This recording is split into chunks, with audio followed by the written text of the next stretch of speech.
welcome to Study with Bims. Stop scrolling. Today we are uncovering the revolt that shook an empire. Imagine one spark, one trigger, and nationwide uprising began.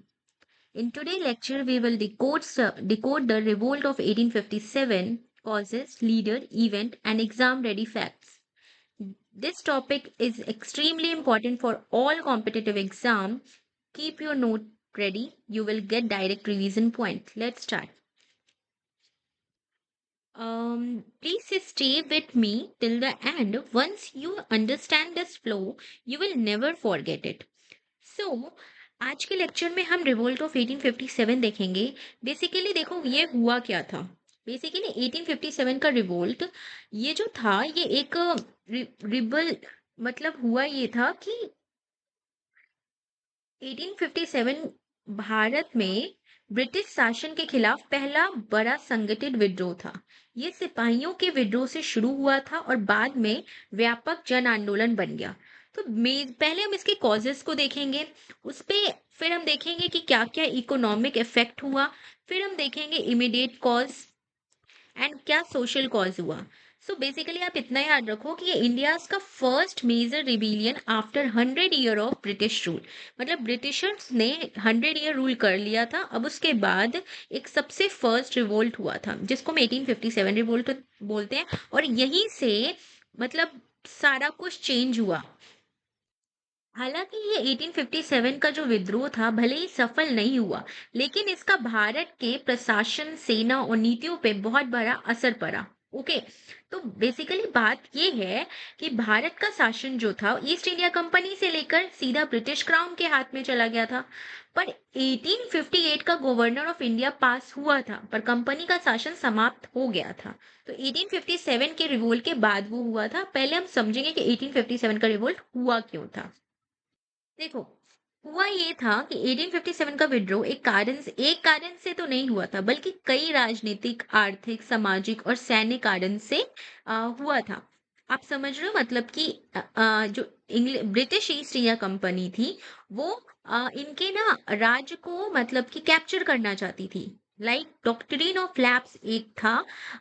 इसमें क्या होता था कि अगर राजाओं और नवाबों से भरी असंतोष फैल गई, मतलब कि बेसिकली है कि जिन राजाओं का सगा वारिस नहीं था उसका रियासत छीन लिया जाएगा. तो यही था. आर्थिक कारण की अगर हम बात करें तो किसानों पर भारी मतलब बहुत सारे टैक्स लग रहा था. सामाजिक अगर हम देखें तो उसमें भी यही था कि लोगों को लगा कि अंग्रेज उनके धर्म को मतलब कि उनके ना रिलीजन्स को वो मतलब चेंज कर रहे हैं. और अगर एग्जैक्ट कारण हम देखें तो हम देखेंगे कि जो मंगल पांडे थे वो एनफील्ड राइफ मतलब कि वो एक मतलब वहां पे एक सिपाही के तौर पे थे. उन्होंने अगेंस्ट फाइट किया. सो आप इतना याद रखना पहले क्या था मेजर कॉज क्या था. तो मेजर कॉज मैंने आपको बताया डॉक्ट्रिन ऑफ लैप्स था. वेट. मेजर कॉज था आपका डॉक्ट्रिन ऑफ लैप्स मतलब कि ये डलहौजी लाए थे. लाइक सितारा, संबलपुर, झांसी सब्सिडरी अलायंस जो कि लॉर्ड वेलेस्ली. मैंने अपने एमसीक्यू लेक्चर में भी आपको ये चीज बताया है. ठीक है. तो आप इसमें याद रखना कि पॉलिटिकल कॉज क्या था. तो पॉलिटिकल कॉज था आपका डॉक्ट्रिन ऑफ लैप्स. ठीक है. मैंने आपको बता दिया डॉक्ट्रिन ऑफ लैप्स क्या था. जो राजा होते थे उनका जो अपना वारिस नहीं होता था मतलब उनका अगर वारिस नहीं होगा तो उनके राज को छीन लिया जाता था. इकोनॉमिक कॉस्ट क्या था कि परमानेंट सेटलमेंट लाइक रैयत वारी सिस्टम, महल वारी सिस्टम, टैक्सेस में जो था रेवेन्यू का वो कुछ मतलब कि फार्मर से बहुत टैक्सेस वो लेते थे. और इन अगर हम इमीडिएट कॉस्ट की बात करें तो इनफिल्ड राइफल. ओके. तो बेसिकली इनफिल्ड राइफल में क्या था कि वो जो यूज होता था ना वो पिग और काऊ का मतलब कि चमड़ी यूज होता था. तो उन लोगों को लगा कि उनके धर्म के खिलाफ है. इंडियंस को लगा क्योंकि गाय का जो उनको उनको बहुत वर्शिप करते थे. और वो जो पिग है उसकी भी वर्शिप करते थे मुस्लिम्स लोग. तो इसलिए ये स्पार्क हुआ रिवोल्ट का. अब देखो सोशल कॉजेस की बात करें तो स्प्रेड ऑफ वो क्रिश्चियनिटी को स्प्रेड कर रहे थे. मैंने आपको बताया था कि वो लोग क्या कर रहे थे कि शादी कर रहे थे इंडियन लड़की से और उसको क्रिश्चियन पे को मतलब कि प्रोहिबिट कर रहे थे. And prohibition of practice like sati pratha, child marriage, female and ये सब कर रहे थे। तो बेसिकली बिगनिंग कहाँ से हुआ देखो, बिगनिंग हुआ मंगल पांडे से। मंगल पांडे क्या थे? 34 नेटिव इन्फेंट्री के ये मतलब कि सिपाही थे। डेट 29 मार्च 1857, बैरकपुर जगह है, वहां पे एक स्लोगन हुआ, हल्ला बोल। उनको अब देखो यहाँ पे एक समझो, ये रिवोल्ट स्टार्ट हुआ ये पहले मंगल पांडे का एक ओवरव्यू ले लो। इनको किसने मारा था? लेफ्टिनेंट बज ने मारा था, मेजर हैंडसन ने। रीजन था क्योंकि उन्होंने मतलब कि ये रिवोल्ट किया था। 8 अप्रैल 1857 को उनको फांसी दे दिया गया था। Revolt started from Meerut, Meerut से स्टार्ट हुआ था। ये बहुत इंपॉर्टेंट डेट है, 10 मई 1857। 20 नेटिव इन्फेंट्री, ओके। स्पॉय म्यूटिनी भी इसको बोलते हैं, मतलब सोल्जर्स लोग का रिफ्यूज टू यूज कार्टिलेज, मतलब वो जो चमड़ी से बना हुआ जो कार्टिलेज था वो नहीं यूज करेंगे क्योंकि वो उनके धर्म के खिलाफ है। मार्च टूवर्ड्स दिल्ली अंडर द बख्त खान। और फिर उसको किसके अंडर में दे दिया? दिल्ली से कौन लड़ रहे थे? बख्त खान लड़ रहे थे। 11 मई को Bahadur Shah Zafar proclaimed empire of India, okay. फिर क्या हुआ? अब इसमें इंपॉर्टेंट ब्रिटिश ऑफिशियल का अगर हम समझे तो उस टाइम में गवर्नर जनरल कौन था? Lord Canning. याद रखना 1857 के रिवोल्ट के टाइम जो गवर्नर जनरल थे वो लॉर्ड कैनिंग थे, और फर्स्ट वायसराय भी यही थे, ठीक है। क्योंकि जब क्राउन को 1857 जब फेल हो गया था, जब क्राउन को पूरा पावर दे दिया गया था, तो क्राउन ने गवर्नर जनरल का पोजीशन वायसराय से बदल दिया था। तो लॉर्ड कैनिंग फर्स्ट वायसराय थे और लास्ट गवर्नर जनरल थे। ब्रिटिश प्राइम मिनिस्टर उस टाइम में थे लॉर्ड पाल्मेस्टन, ओके। ये भी क्वेश्चन आप याद रखना, पाल्मेस्टन। अब देखो यहाँ पे एक मैप की तरह अगर हम समझें तो देखो, ये आप याद रखना कि दिल्ली से कौन क्या हुआ। दिल्ली से 11 मई को 1857 को बहादुर शाह जफर और वह बख्त खां लड़ रहे थे। किसके खिलाफ? निकोलसन और हैंडसन के खिलाफ। कानपुर से 1857 से नाना साहब, टाटिया टोपे, कैम्बल और हेविलुक से लड़ रहे थे। झांसी से बहुत इंपॉर्टेंट है, रानी लक्ष्मीबाई हिंगरूज से लड़ रही थी। फतेहपुर से अजीमुल्ला खान, जनरल रायनट से लड़ रहे थे। प्रयागराज से लियाकत अली, कॉर्नेल नील से लड़ रहे थे। आरा जगदीशपुर से कुंवर सिंह, विलियम टेलर और अय्यर से लड़ रहे थे। अयोध्या से 1857 में मौलवी अहमदुल्ला कैम्बल से लड़ रहे थे। और लखनऊ से बेगम हजरत महल, ये इंपॉर्टेंट है, ये भी हेनरी लॉरेंस से और कैम्बल से लड़ रहे थे। और बरेली से खान बहादुर खां कैम्बल से लड़ रहे थे। तो ये आप देख लो, ये मैप के थ्रू आपको समझ लिया, पर आप ये याद रखना कि कहाँ से कौन से फाइटर लड़ रहे थे और किसके अगेंस्ट लड़ रहे थे, वो देख लेना किससे लड़ रहे थे। अगर हम बात करें तो संबलपुर, अगर हम बात करें संबलपुर से सुरेंद्र साहनी और उज्जवल साहनी लड़ रहे थे। आसाम से दीवान मनीरम दत्ता और ग्वालियर से Tatya Tope. Revolt ended on 20 June at Gwalior. तो देखो रिवोल्ट खत्म कहाँ हुआ था? 20 जून ग्वालियर में।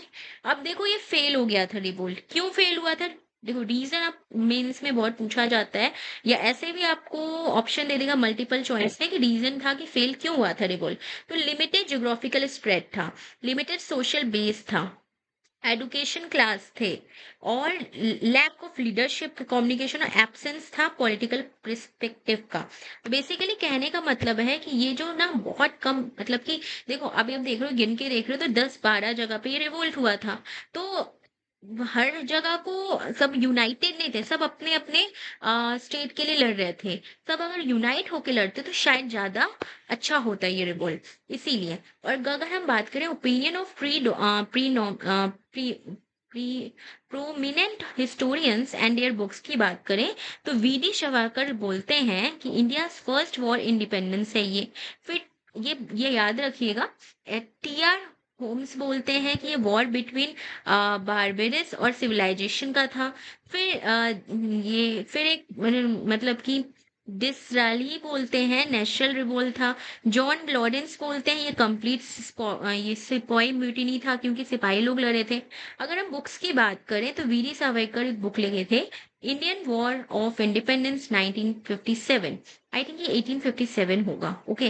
एंड जे एन सोन ये 1850 1857। ये रिवोल्ट का नाम Ashok Mehta the great rebellion, book का नाम है RC Majumdar the स्पॉय mutiny and the revolt of 1857। तो ये बेसिकली ये बुक्स था और ओपिनियन था उनके। अगर governance after the revolt of 1857 अगर हम देखेंगे, तो government of Indian act 1858, the end of east India company rule. 1857 के बाद ईस्ट इंडिया का कंपनी का रूल खत्म कर दिया गया। British crown becomes the supreme authority and Lord Canning become the first viceroy. मैंने आपको बताया कि 1857 के बाद जो गवर्नर जनरल का पोजीशन था वो वायसराय से कन्वर्ट हो गया, और लॉर्ड कैनिंग जो लास्ट गवर्नर जनरल थे वही first governor viceroy of India बने। तो ये था 1857 का रिवोल्ट। नेक्स्ट क्लास में हम देखेंगे peasant movement and tribal revolt. ये रिवोल्ट लगातार होते गया। हालांकि ये रिवोल्ट फेल हो गया था, लेकिन इस पे इम्पैक्ट बहुत अच्छा पड़ा था, और उसको देख के और भी लोग ने रिवोल्ट किया, और फाइनली 1950 में एंड 15 अगस्त 1947 को इस दिन ब्रिटिश शासन पूरी तरह ईस्ट इंडिया कंपनी इंडिया का मतलब इंडिया से खत्म हो गया, और हर साल 15 अगस्त को हम इंडिपेंडेंस डे मनाते हैं। ओके, तो हम नेक्स्ट क्लास में पीजेंट मूवमेंट देखेंगे। हमारा 1857 का रिवोल्ट खत्म हो गया। इसमें आप याद रखना political cause, economic and social cause, और ये फर्स्ट मेजर रिबेलियन था ब्रिटिश रूल के लिए। आप मंगल पांडे का याद रखना कि ये कौन से इन्फेंट्री से थे, ये कब इन्होंने रिवोल्ट स्टार्ट किया, और रीजन क्या था रिवोल्ट स्टार्ट करने का, उस टाइम में गवर्नर जनरल कौन थे, और हाँ प्राइम मिनिस्टर उस टाइम में कौन थे, वो भी याद रखना। और ये अगर ज्योग्राफिकल एरिया से अगर आप याद रखोगे तो आपको इजी हो जाएगा। और ये जो रिवोल्ट था वो फेल क्यों हुआ, ये सब रीजंस थे। और जितने भी हिस्टोरियंस थे उनके क्या ओपिनियन थे इस रिवोल्ट के ऊपर, और उन्होंने अपना बुक का जो उन्होंने पब्लिश किया, जो बुक लिखा, उसका नाम आप जरूर याद रखना। और ये है कुछ इंपॉर्टेंट पॉइंट, जैसे कि end of east India company rule, और फिर क्राउन को दे दिया गया, और लॉर्ड कैनिंग जो थे फर्स्ट वायसराय ऑफ इंडिया बने। तो ये था 1857 का revolt. Stay connected with our channel and keep subscribing us. Thank you.